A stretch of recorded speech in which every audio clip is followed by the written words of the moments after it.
अस्सलाम वालेकुम दोस्तों। अॼु मां तव्हांखे हिकु ॿिए किताब ते तबसरो पेश करियां थो। तव्हांखे ख़बर आहे त मूं किताबनि ते तबसरे जो हिकु सिलसिलो शुरू कयो आहे ऐं कुझु ॾींहं अॻु में अल्ताफ़ शेख जी किताब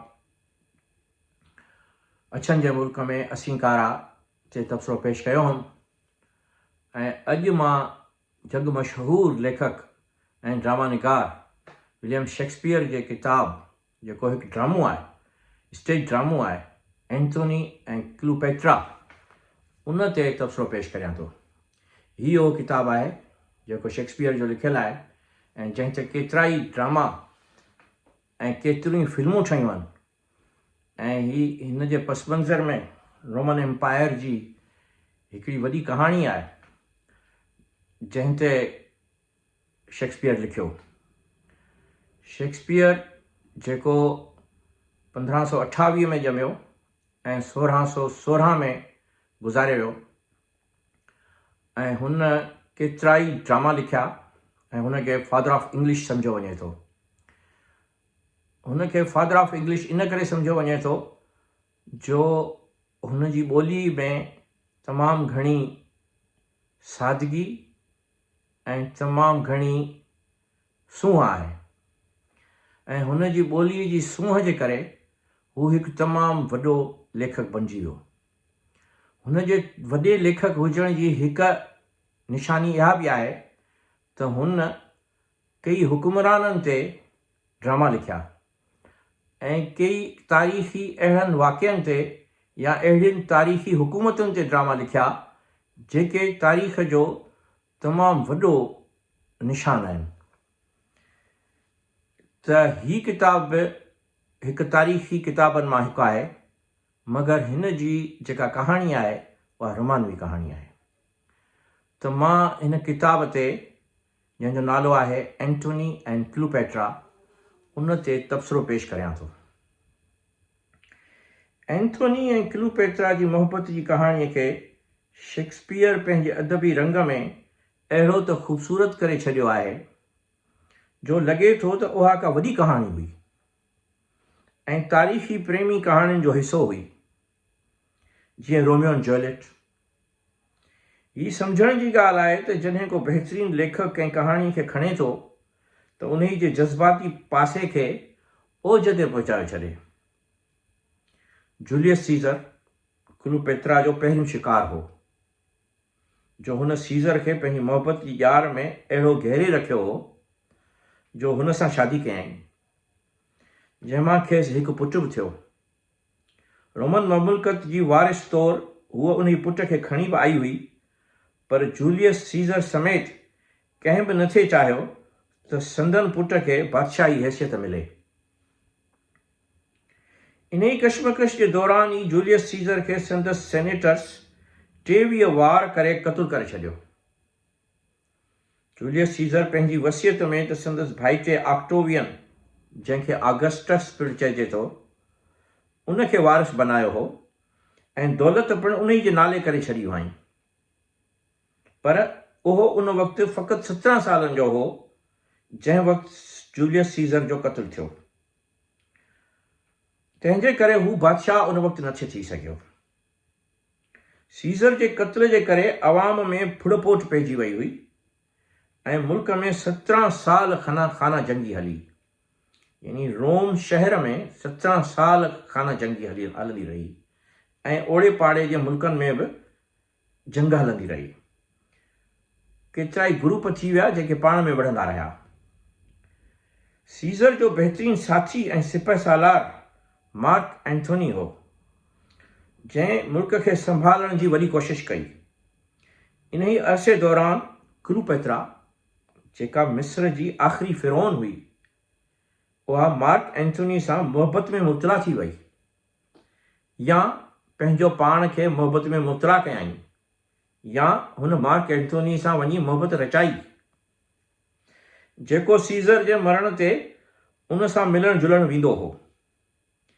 इहा मोहबत अॻिते हली तमामु गहरी थी वई जो जॾहिं ऑक्टोवियन खे बादशाहत मिली ऐं जॾहिं हू मिस्र में रहण लॻो ऐं क्लियोपेट्रा सां इश्क फरमाइण लॻो त ऑक्टेवियन सां संदसि कशीदगी वधी वई।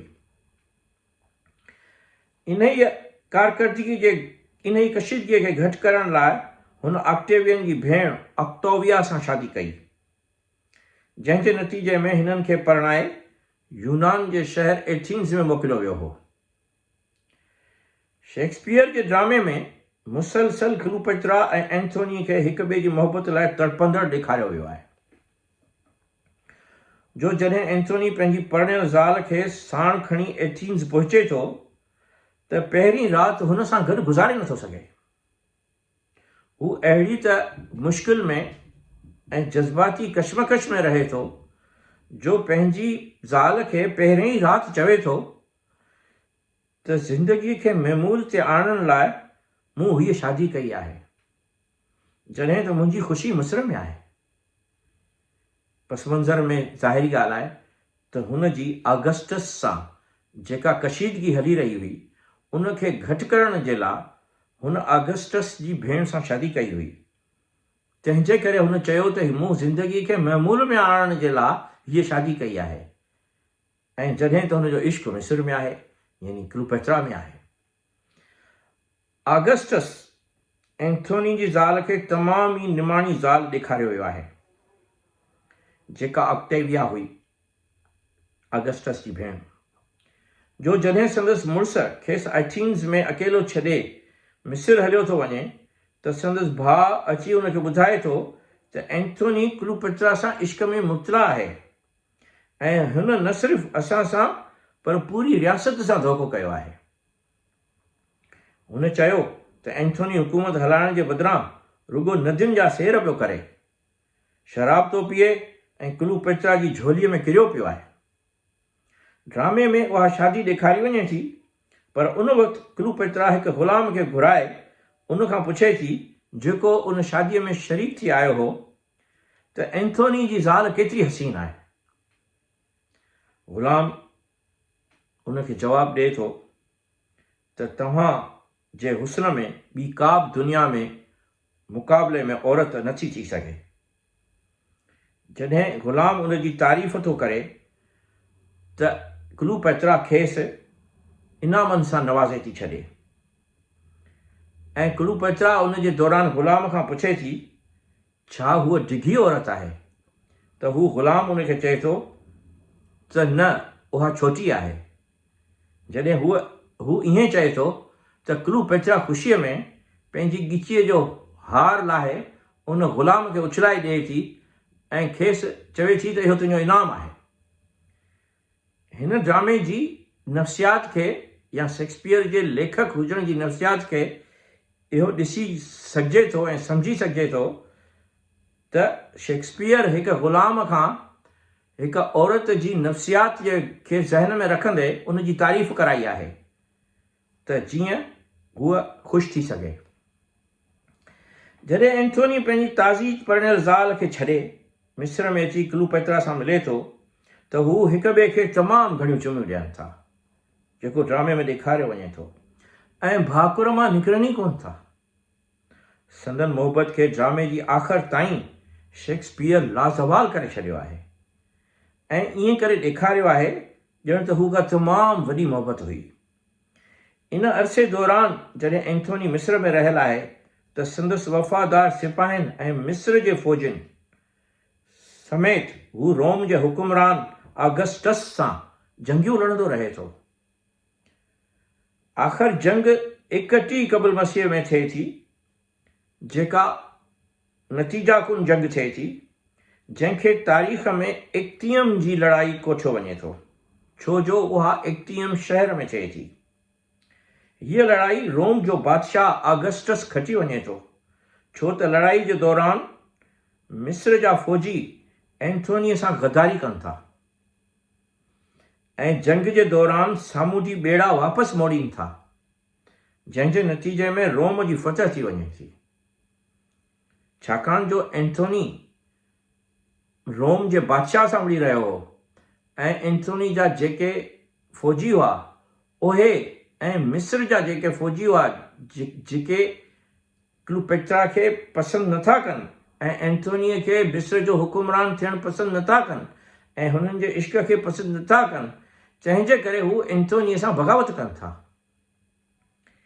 इन ई खे ॾिसी एंथोनी सख़्तु गुस्से में अचे थो ऐं वापसि क्लूपेत्रा जे महल में इहो सीन ॾेखारियो वञे थो जिते क्लूपेत्रा ऐं एंथोनी जे विच में हिकिड़ा शाइराना मुकालमा हलनि था, जेके वाक़ई शेक्सपियर जे ॿोलीअ जो कमाल आहिनि। एंथोनी चवे थो, कोट,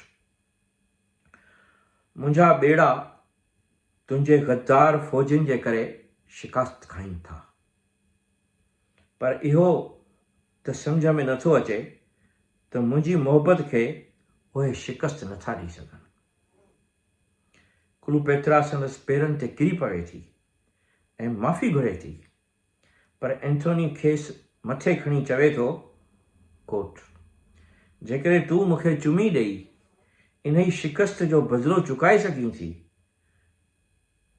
त पोइ मां इन शिकस्त खे विसारे सघां थो। ऐं पोइ हू ॿई हिक ॿिए खे चुमी ॾियनि था। बहरहाल, अहिड़ियूं चुमियूं संदसि शिकस्त खे फतेह में तब्दील नथियूं करे सघनि। हू ऑगस्टस खे हिकु दरख़्वास्त ॾिए थो त खेसि मिस्र में रहण जी इजाज़त ॾिनी वञे, जेका रोम जी हुकूमत रद्द करे थी छॾे।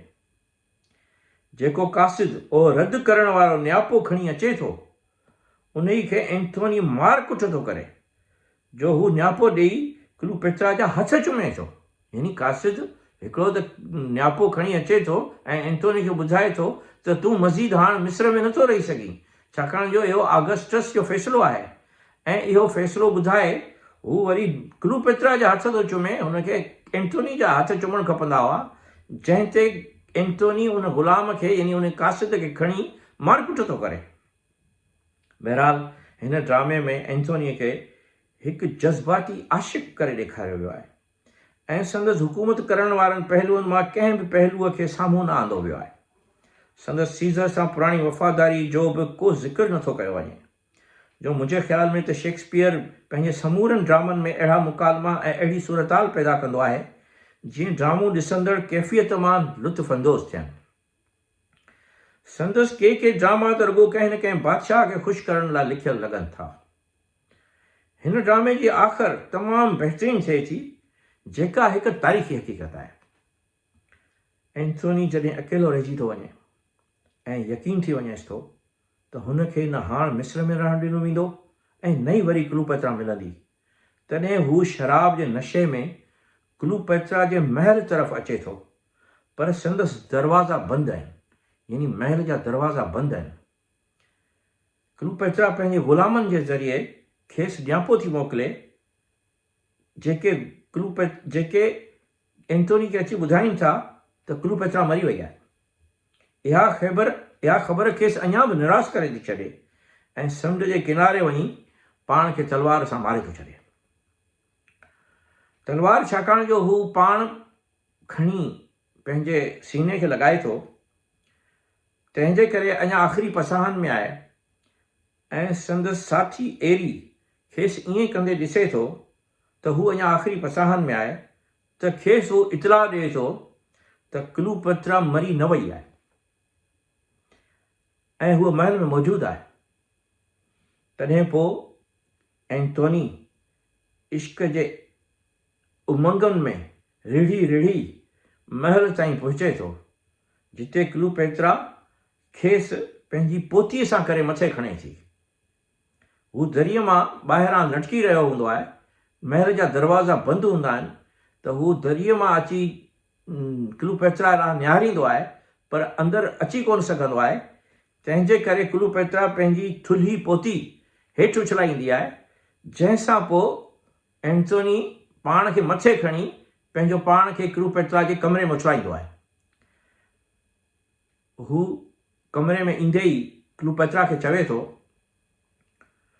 क्लूपेत्रा, मां मरी रहियो आहियां, मूंखे मरण खां अॻे हज़ारे चुमियूं ॾे।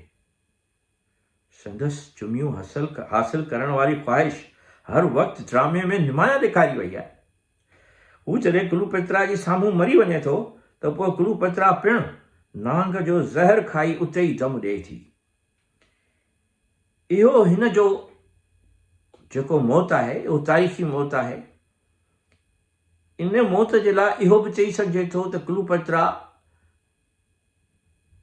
जेको आहे सो इन जे करे पंहिंजो पाण खे मारियो जो हुन ॾिठो त ऑगस्टस जूं फ़ौजूं हुनखे अची हाणे क़ैद कंदियूं ऐं हूअ क़ैद जी ज़िंदगी गुज़ारे नथी सघी।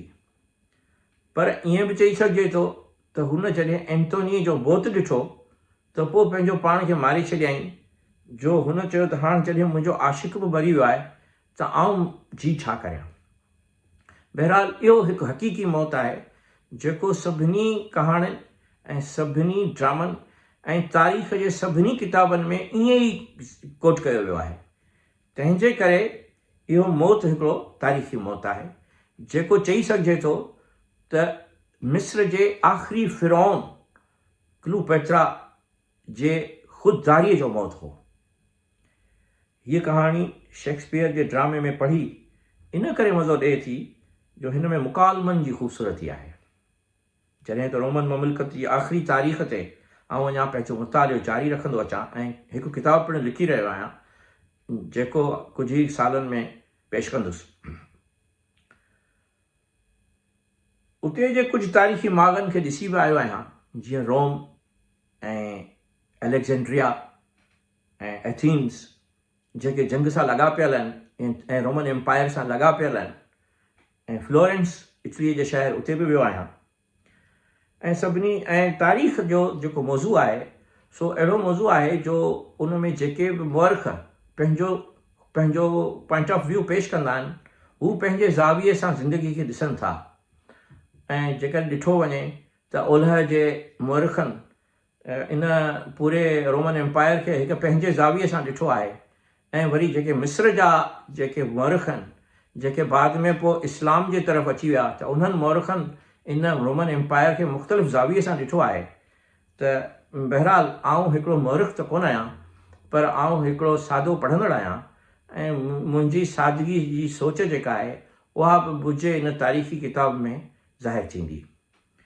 त हिन सां गॾु आउं हीउ पंहिंजो तबसरो जेको पेश कयमि शेक्सपियर जे ड्रामे एंटोनी ऐं क्लूपैत्रा ते, उनखे आउं ख़तमु करियां थो।